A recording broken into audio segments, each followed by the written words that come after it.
around some of the questions we wanted to talk to each other about. So that's kind of the session. I know, Amanda, I'll pass it off to you to introduce Wasson and us. Good morning, everyone, and I hope you all are enjoying the news this morning. I know I am. So we are members of WSCSS. WSCSS stands for Washington Ethnic Studies Now. You can see it on several of our Zoom backgrounds for our panelists. We are a group of not only educators, but also community members, activists, parents, families. We started as a grassroots organization. It started with a handful of the original WSCSS members, Tracy Castro-Gill, Alma Alonso, Jennifer Dunn, meeting and organizing with educators across Washington and reaching out to Curtis Acosta to get some guidance about how to get the movement for ethnic studies going in Washington. Curtis Acosta, if you don't know, was part of the ethnic studies program in Phoenix, Arizona that was shut down, but eventually ruled by the Supreme Court as like good to go. And we were like, we want that for Washington minus the fight. But we also know that the fight is always part of it. And so after meeting, we just started reaching out to people, gathering more people, educating more people. We gained a lot of momentum when Tracy Castro-Gill was made the program manager for ethnic studies in Seattle Public Schools. We were able to really broaden our connections and our impact on educators with that. When I say impact on educators, what I mean is being able to provide trainings to them, because ethnic studies is not something that you can just pick up and start doing. It's something that requires a lot of time and work and tears and a lot of self-reflection. And so it also requires that you really start to be in community with your students and with other educators, because it's not something you can do alone. And one of the best parts of ethnic studies is that you can't and shouldn't be doing it alone, because the educators that you meet within this field are so powerful, are so inspiring. And so that's what keeps us going, is we're able to lean on each other, get ideas from each other, and push ourselves to grow while working hard to get a real, true, authentic ethnic studies implemented for all students in Washington State and across the US. We do have members from across the US as we grow as a movement.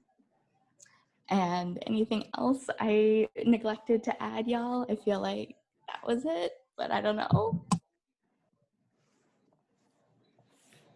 Should we introduce ourselves real quick? Probably wise. Probably wise. Shredda, you spoke first. There you go. Hi, everybody. Good morning. My name is Shredda Sharude. I am the Secretary Director of Washington Ethnic Studies Now, and I'm also a ethnic studies math educator at the high school level. I'm going to pass it to Erin. I'm Erin Huga. I teach 7th grade ethnic studies in Tukwila, and I'm on the board of directors for Washington Ethnic Studies Now. And I'm going to pass to John. Hey everybody, I generally call myself an aspiring ethnic studies educator. I feel like I'm never gonna ever be there, and I'm just gonna try to do my best to embody ethnic studies, you know, as I can. I'm the treasurer for Washington Ethnic Studies Now, and I also have another role. So my 2 roles that when I'm not trying to teach ethnic studies are up there, but I'm also a youth coordinator for the NAACP Youth Council. And I just think that it's pertinent here because it's really about centering youth voice, BIPOC youth voices, and that's what NYC is all about. It's a coalition of anti-racist youth. So I'm just going to put some of our stuff in the chat so you can check them out as well. Who am I? Who are you passing it to? Good question. Who? Brooke? All right. Hello, everyone. So I'm a member of Washington Ethnic Studies Now, and I'm currently teaching an ethnic studies course and English at Washington High School. And I'm going to pass it to Jeff. And I'm Jeff Stone. I'm one of the board of directors, and I work up in Edmonds for doing social studies and ethnic studies up in our space up here. So, Amanda, did you introduce yourself officially?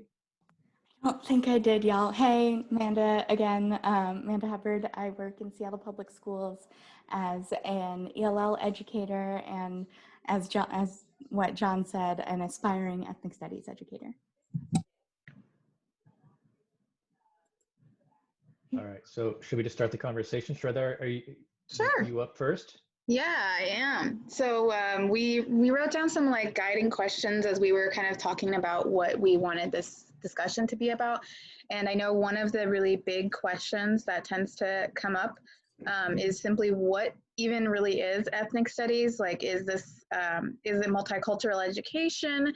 Is it, putting Black and brown people in your slide decks? What is ethnic studies? And I guess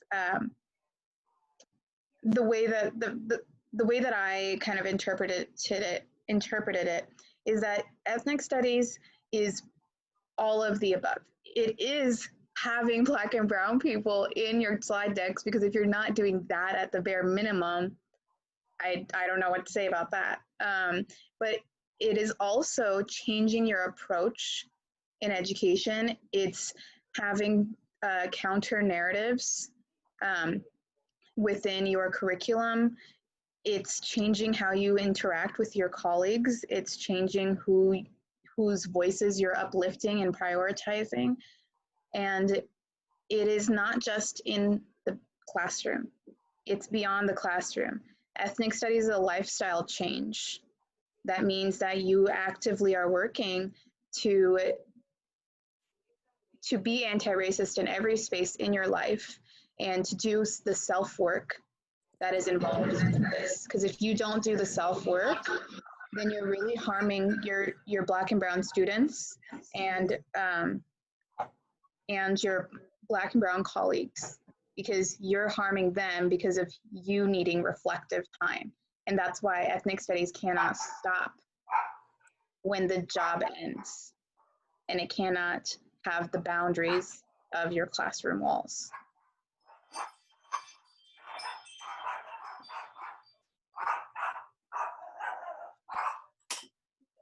I'm feeling like Michael's dog agrees with me here.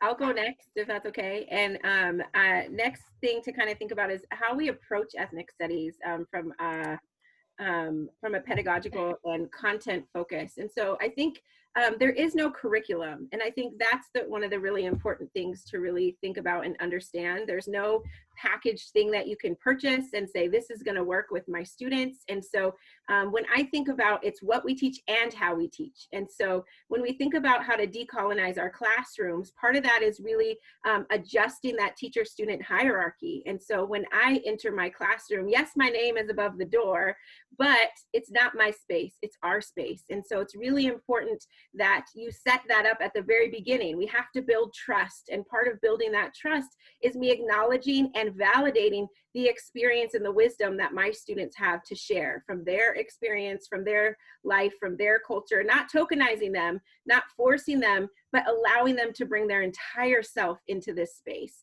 And then when they bring it, we listen. And part of the reason why we can't have a curriculum is because my classroom dynamics shift and change every semester. So what we study is going to shift because it's dependent on who is in my classroom, who's filling those seats.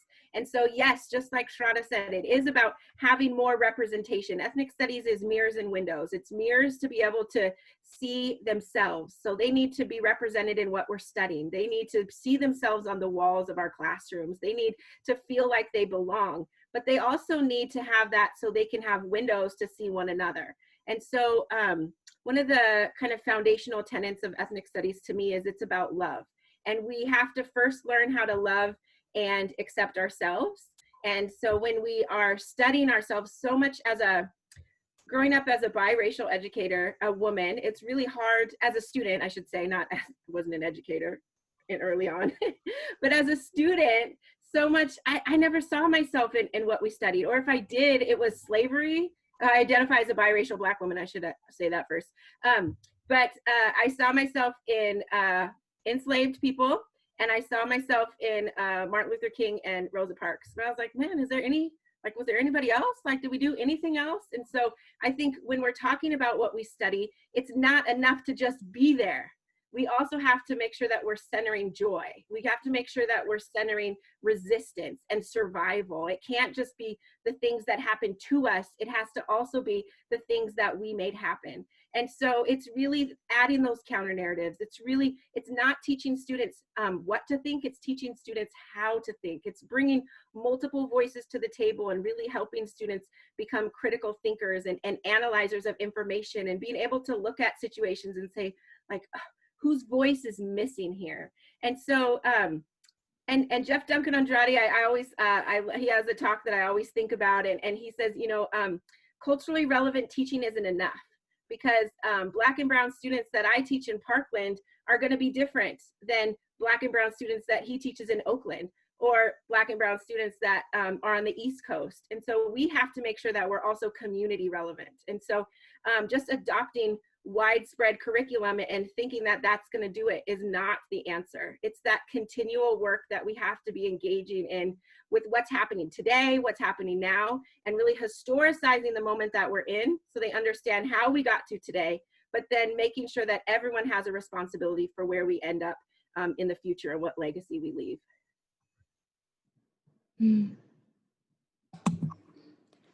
I would also add on to that, especially for those of us who are teaching in spaces that perhaps might not reflect the diversity of the world that we live in, that what Shraddha brought up is that the counter narrative is incredibly important.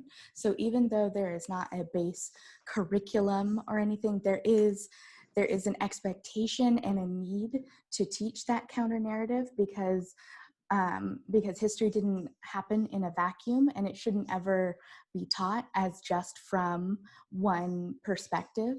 And so even as you teach into a space that might not have anyone reflective of those different perspectives, you still need to bring that into the space, because as Brooke pointed out, we are about critically engaging. We have to ask ourselves who is missing from the things that we are teaching, and we have to help our students to realize that those kinds of critical questions can and should be asked throughout every space that they are working through.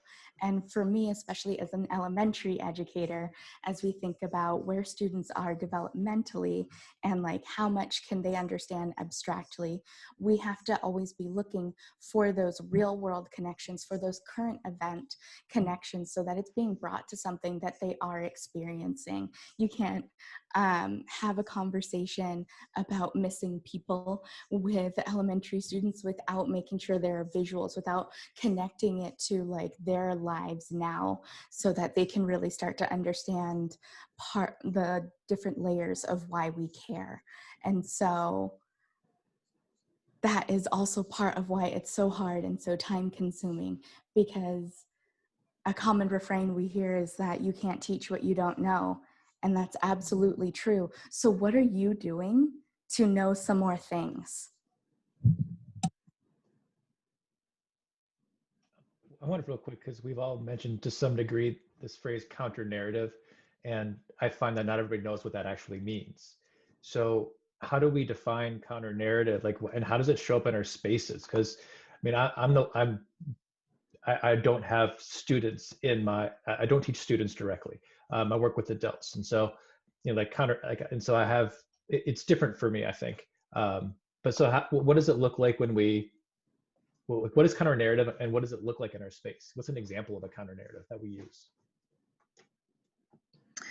I think a really easy one, at least I think it's easy, apparently it wasn't so much. So I'm a math teacher, so, you know, this is in theory more difficult, but easy example.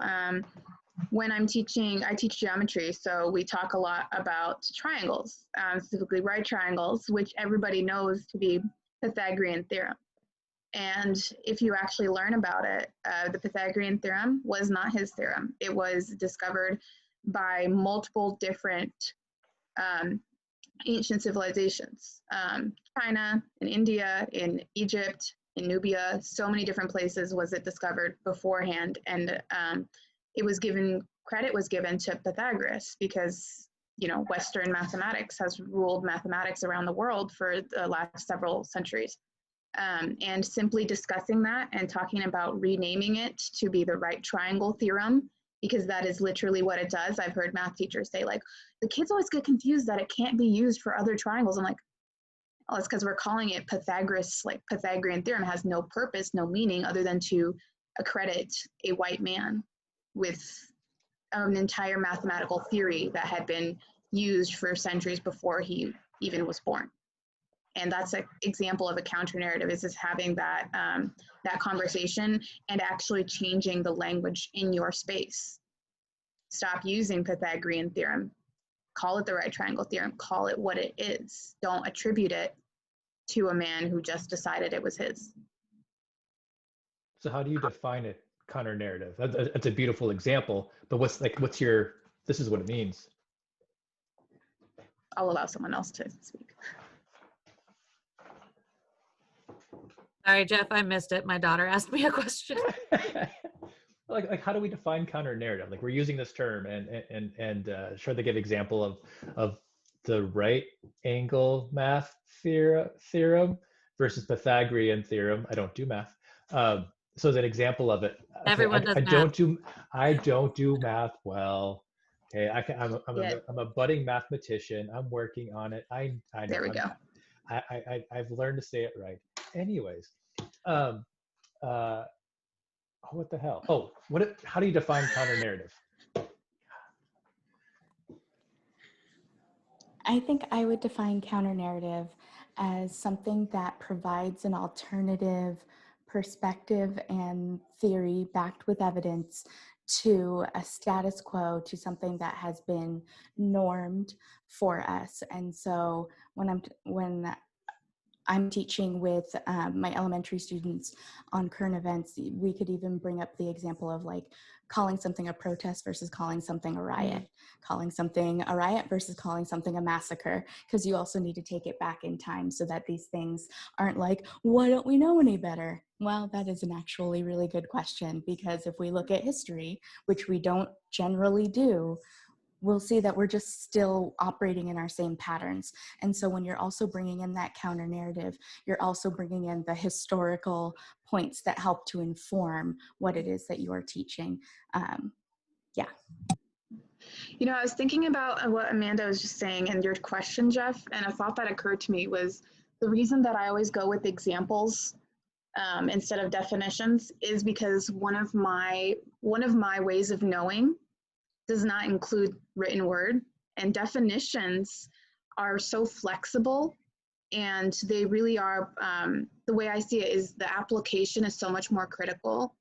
And so I struggle to define things outright. And even in Amanda's definition, you really can't define counter narrative without providing context. And that's so much of ethnic studies is context.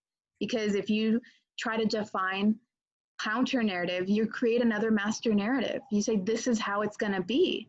And the whole point of us talking about counter narratives is really breaking that idea down that there is one right way to do things.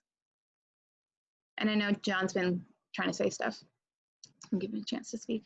Well, I think you just said it. I feel like counter narratives are the solution to how it's the status quo of how it's normally done, which is often called the master narrative. I know some of us don't love that term, but just it's basically how history is generally done, told by the victor's perspective. And so they unfairly favor the dominant groups, and then they limit, distort, or erase the voices of marginalized groups. And so the counter stories is like the core of ethnic studies, is centering those marginalized groups. And even that marginalized is probably not the perfect word, but just the groups that have been historically and presently oppressed, is making sure that they're the ones taking center stage, so that we don't have all that language, problematic language that Amanda was referencing.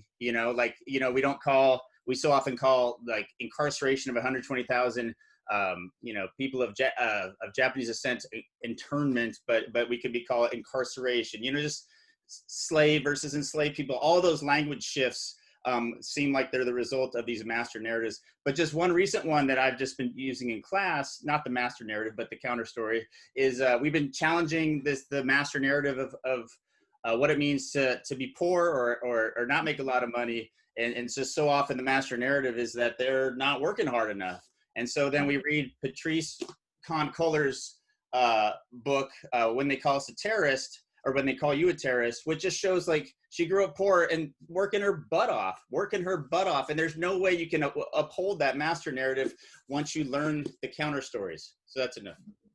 There you go. It's an example too, Shweta. I think also like you start to, I know I can only do examples as well. And I think it's for the very similar reason, right? Because the students start to come up with the examples as well once they grasp the concept. So the one that keeps going through my head is religion, where they talk about Greek myths and Roman myths instead of calling it religion or origin stories. And the students started correcting me if I used the term myth, because we were like, well, myth means lie, right? So, or to a degree, right? They're like, and so just like looking at the language that we use when we're talking about polytheistic versus monotheistic religions. And so like switching the terminology there and then showing them two different texts. So, right, like they looked in their US history book and read about slavery, which says literally that slaves enjoyed leisure time, right? That's how they spent their evenings, right? And then they were reading another text that, you know, gave the other perspective of what life was like. But it was just like, just them seeing that difference in the wording. Like we watched Many Rivers to Cross, and they were, you know, talking about how enslaved people always knew they were human. Right. And with this girl, like it just flipped her mind, like right there. She was like, I have never heard it that way before. Like I understand it, but I had never heard it that way before. And so like it flipped her understanding from like what Brooke said about like always focusing on the negative. Right. And now like always having like those conversations to giving that liberation and resistance piece. I think that's what really brought ethnic studies to the like heart for me. And actually, Tracy and I were talking about that yesterday, about how the very first time we taught in this like way, when maybe we weren't calling it ethnic studies yet, we only focused on the negative. And it wasn't until we really learned about this framework and how to incorporate the liberation and the resistance and the action and the reflection that it really came together for us as a life-changing kind of movement. I think that's a neat transition, like just this idea of like, we've been talking about like how our ethnic studies classrooms and spaces are different, right? And I'm wondering if we just can't name really specifically, what do we do differently in our ethnic studies space that sets it apart from a non-ethnic studies space? Like, how do we normalize ethnic studies and make what is done in the traditional assimilationist class, you know, push that aside? So like, what are we doing? I think one thing that I would just like to call attention to is the idea of grading versus learning. And I think we have a really big problem right now in remote, well, I would say crisis teaching, pandemic learning. This is not remote learning. This is crisis learning. And I just hear so much focus on, well, the kids have failing grades. And to me, when my students show up in a remote situation and they're there, that to me is success. And my job is to provide meaningful learning opportunities for every student and not to penalize students that aren't able to be there for a variety of reasons. For me, I want to connect and see, why are they not there? And so with ethnic studies, I've been able to shift, and my goal is, instead of giving them an essay or a test, giving them agency to decide how they want to show what they've learned. And I always reinforce to them, it's not what I've taught, it's what you've learned. And so, yes, I'm going to provide all these learning opportunities to make connections to your culture and to what's going on in the present day, and starting to rethink the narratives that, or the ideas that we're currently reading stamped right now. And so really just unpacking the transmission of ideas over time, and really starting to think about how we got to today. And one of the things I think is really important is I always tell my students, look around the room. It's no one's fault for where we are today. It's not your parents' fault for where we are today, but it is all of our responsibility to really start to think about the way ideas inform decisions and the way ideas inform how we treat ourselves and one another. And so in my ethnic studies classes, it's really this shift in not only, it's not me just teaching, it's what my students learn. And so the sort of the responsibility shifts, and it becomes all of our collective responsibility to engage. And it also makes me want to bring it in a different way, because if we're all connected to it and they're hungry for it, then the way I'm studying, the way I'm preparing lessons, the way I'm bringing it to them is going to be different. And it's not just the ethnic studies class. Ideally, we don't need an ethnic studies course because it's embedded into US history. It's embedded into math. It's embedded into everything and the way that we do and we show up. And so I just think it's this shift in not just what we're doing, but how we're doing it on every level. Well, and I mean, I'm just going to speak like, I don't have an ethnic studies class. Like, I have I'm teaching a basically financial algebra course, which is a course that I'm teaching for my juniors and seniors. And then I teach geometry. I don't teach an ethnic studies class, and neither one of those courses is designated as an ethnic studies course in any way. But I'm finding it to be like painful to not teach ethnic studies because it's dreary and decontextualized and very forced. I have to force my students to engage with material, and I have to motivate them with grades and tell them that if they don't do this, then this is the consequence. And that feels really gross to me. And it was something that I was taught to do in grad school. I was never taught how to teach ethnic studies. It wasn't even a topic of conversation, especially not in math. And so much of the pedagogy that we learned in grad school was surrounded in classroom management. You know, when you don't have to do classroom management, when you are allowing your students to self-regulate, you're allowing your students to be part of the learning process. And when your goal is not to manage them. I don't show up in my spaces managing my students. I show up in my spaces to teach my students. And that's a huge difference that ethnic studies has made in my teaching, has been that I don't have to actually manage my classroom. And I've had teachers and admin come in and be like, your classroom is a mess. I'm like, okay, well, go ask a kid a question. You tell me my classroom is a mess. And they get responses like they were not expecting, and suddenly they're biting their tongues saying, oh, maybe a loud classroom is actually okay. Maybe the fact that students are not penalized for going to the bathroom whenever they want to is okay, or talking to whomever they want to about whatever they want to, because the whatever they want to is usually about what we're talking about, because it centers their experience and what they want.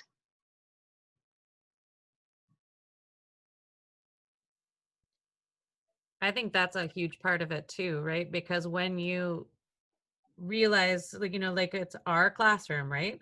So students can come to me at any point and say, I want to learn about this, and we develop a lesson, right? And so I think that's another part that is really important to me about ethnic studies, is that students can become the teacher, students can become the curriculum writer, and that, you know, I might help them in that journey, but I can let them take the lead, and it is okay. And it will, and I agree with everything here, right? Like classroom management is not something I struggle with right now. Like not right now, I mean like in general, since I've been teaching in this way, because students want to learn it. Students are so engaged at the 7th grade level. I think 7th graders also want to change the world. Like that's kind of like their mentality developmentally.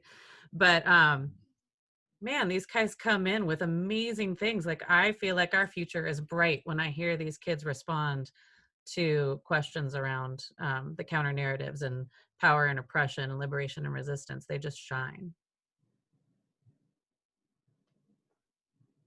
Aaron, I think your naming of the liberation resistance is maybe a quick transition of one of the things that we wanted to talk about is the fact that people often ask us who are just entering ethnic studies going, can you share your curriculum? And our response is no.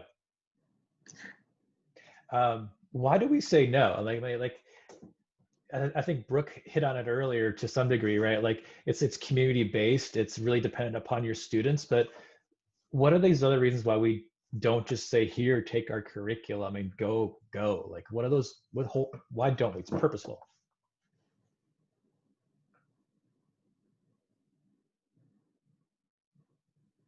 I'll just share one quick story from NYC, the NAACP Youth Council, that really resonates like for this question. So, I mean, if you're not explicitly anti-racist in your classroom and you just kind of bring up different perspectives and without challenging the overall systems, all sorts of bad stuff can happen. And so this gets to the question why we don't just share the curriculum. So one student at a predominantly white school, she's Chinese American, and they're studying this book, this graphic novel that some of you may know called American Born Chinese, which could be used as an anti-racist text, but it wasn't. All that did for this student who I'm thinking of is just have all these white students start bringing up anti-Chinese, I want to swear here, like stuff. And so she had to like deal with that because the teacher was not intervening. So like just bringing up different perspectives, if you're not doing the whole thing, this is where it can cause more harm than good. That reminds me of a time, you know, I know many of, Jeff, you've been talking about like how you don't work directly with students. So here's a great example. In a like new teachers training, there was no trigger warning, nothing, anything. It was, did you know this stuff was happening? We're trying to be anti-racist, and just images of the ways that media has been racist, you know, for all different races, but in particular, the Black race, right? And not only was I traumatized because I had to relive those things and see them, I was traumatized looking around the room, seeing all these white educators being like, whoa, this happens? Oh my God, I can't believe it. And imagine that in a classroom where a child has experienced racism their entire life, and then this teacher brings it up, doesn't know, hasn't done their self-reflection, hasn't done the trainings, has not considered that experience, and a child is sitting there and is like, are you kidding me? My entire classroom has never seen me in any way, shape, or form. They don't know the struggles I've been through in anything. Are you kidding? This is what I'm sitting here in. And then add that tenfold. I'm just gonna, you know, call it out here. BIPOC educators are not exempt from this, all right? You can't have internalized colonization and internalized white supremacy that you bring forward. And don't forget, if you are a non-Black POC, you have anti-Blackness within you. And that is something you have to be working on at all times. We don't share our curriculum because you have to do the work. And when you do the self-work, you don't need curriculum, because you know how to engage with your students, you know how to engage with your colleagues, and how to engage with the world in such a way that the curriculum kind of starts to flow out. It is a time-consuming thing. It took me 2 years to even really understand that I had to be at this place of where I'm at. And I'm literally still learning every single day and changing the way that I teach and the way that I learn, and taking feedback constantly, being called out constantly. And the work that I had to do was actually learning how to be okay with feedback. And I don't mean soft feedback. I mean like feedback like what you just did perpetuated anti-Blackness. That hurts when you're working so hard to not do those things, but you will. And then you have to know how to react to it and then respond. And if I can just add real quick onto what Shraddha said is, yes. And I think it's so important to remember something that was said earlier, I think by Amanda, is that this work has got to be done in community. And so we have to have people that call us out, that keep us accountable. And that's the, like, if I can say any characteristic we need to get better at and embody, is humility. It's humility and empathy. And so that empathy is what drives us to keep showing up 100% for our students. And then the humility, just like John was saying, like, this is, I'm an aspiring ethnic studies educator. I'm going to keep trying my best to get it right, but I'm never going to arrive. And just like Shraddha said earlier, it's who are you following on Twitter? What are you watching in your spare time? What books are on your nightstand table? Not for the book study that you have to do, but what are you choosing to do in your spare time?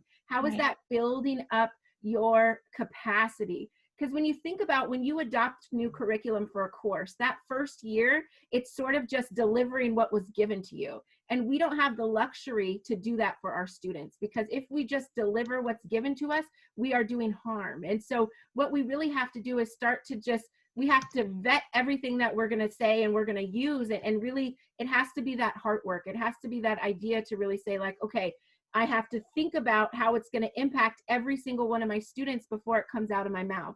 I have to think about what I'm putting in front of them and the power that that has to either validate or invalidate their very dignity and humanity. And when you start to look at it that way, you start to realize the very power that we have being in the classroom. And I feel like it really shifts our perspective. And as educators of color, we have to bring 100% of ourselves. We don't have the luxury of just sort of, just teaching content. Everything I do is with everything I am. And our students, we want them to be able to learn the same way in community. And so I would just challenge all of us to just it's a marathon. Like Nipsey said, it's not today. It's not, I'm gonna take it up this week or this month. It's something that every day I'm gonna engage in. Every day I'm gonna read something. The pandemic has opened up opportunities for so many experts to be able to attend virtual seminars. Washington Ethnic Studies now has awesome training. I just saw it drop, like, sign up for it. It's so good. And it will help you. But it's that continuous work every day. We're never going to get there, but we're going to be here in community helping to build one another up. So keep going. Our kids are so worth it.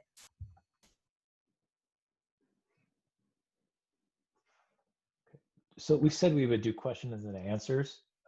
We have one question on PD, which we've hit, but there was one more earlier. Yeah, Melissa asked how Thank to you. establish a classroom culture that embodies ethnic studies principles when that is not the norm at the building level.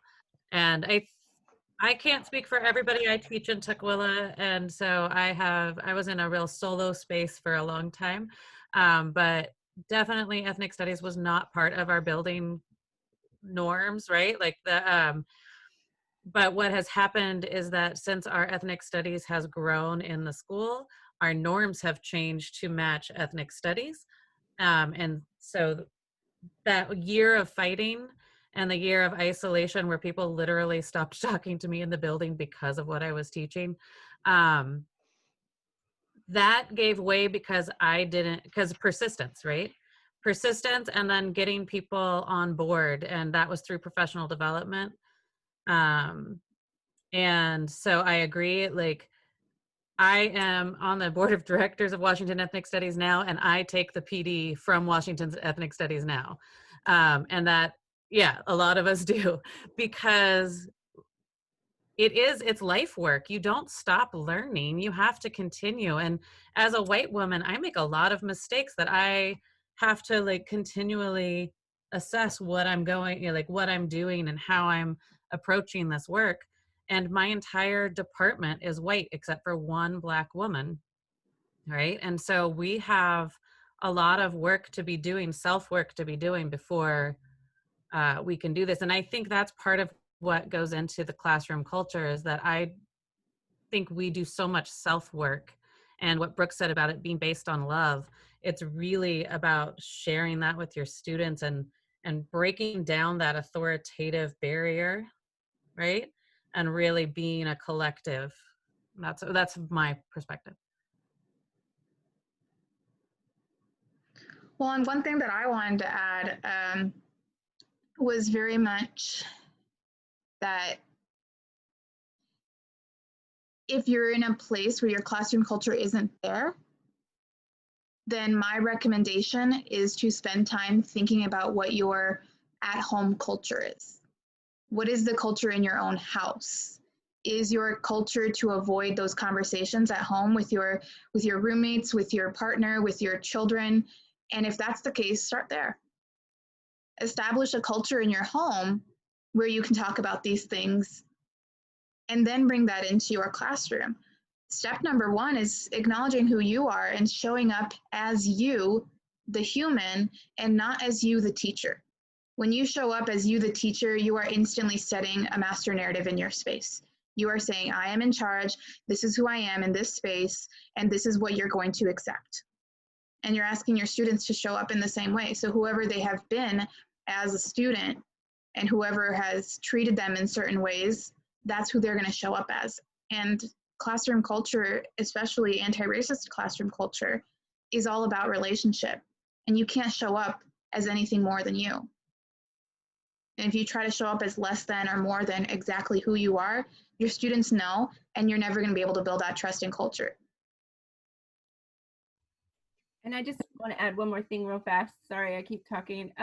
Is remembering that it's like having real conversations is like building a muscle. And so if we want our kids to flex those muscles in class, and the goal is like whatever is learned here leaves here, right? So I always tell my students, like, being in this space is a gift. I never had that in high school. And so this is what I like, that's what drives me. Like, I want the kids in my class, the young adults, to have that opportunity before they get to college or before they get to the different places that they're gonna change. And so for me, it's like that opportunity to like, trust starts in small pieces. And so how do you build that? You know, when we talk about culture, and so exactly like Shraddha said, we talk about what's the culture at our home, what are the way that we do things, those deep surface culture, those examples. And that's how we build our classroom culture. Like, every classroom has a culture. So what happens when we intentionally cultivate that? And then we start to think, okay, if we change this culture and your job is to teach it, then what happens when you help inspire the culture in different classrooms? And then I can help inspire the different culture, the different classroom culture at my school. And then, right. And so it has this effect, but just really remembering that, you know, it starts with you, and it starts in small things, and just continuing to go from there.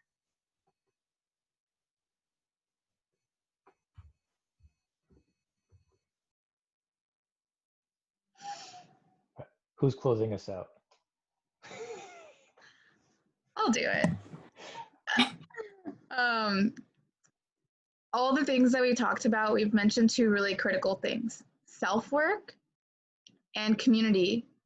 And so I'm just, oh my geez, I'm sorry, my cat just broke something. We have spaces, we have created spaces for this, right? I'm not here to plug and sell and what have you. I'm here to support you and to help you actually get to where your goals are. Our professional development is really about that self-work.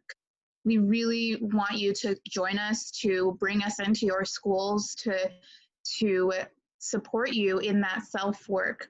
That's really, really difficult to do and can't be done without guidance. And like we said, all of us as board directors and members, like, we're taking these professional development series to support our self-work. It's ongoing, it's forever, it's really critical. And I see it as my, as part of my self-care each month, is doing that self-work. And in order to do that in community, that's why I go to the PLCs. I want to do it together, because if I try to do it by myself, it's painful. When I do it in community, it's uplifting and reassuring and really supports the goals that we have within our classrooms and within our communities. And so that's kind of, I think, what I'll close us with, is that the fact that you're here shows me that you want to be in community and you want to be doing this work to support your students and yourself. And so I hope to see you at our professional development so that you can do that self-work, and at the PLC so that I can be somebody who is supporting you in that as well. Thank you so much, everybody.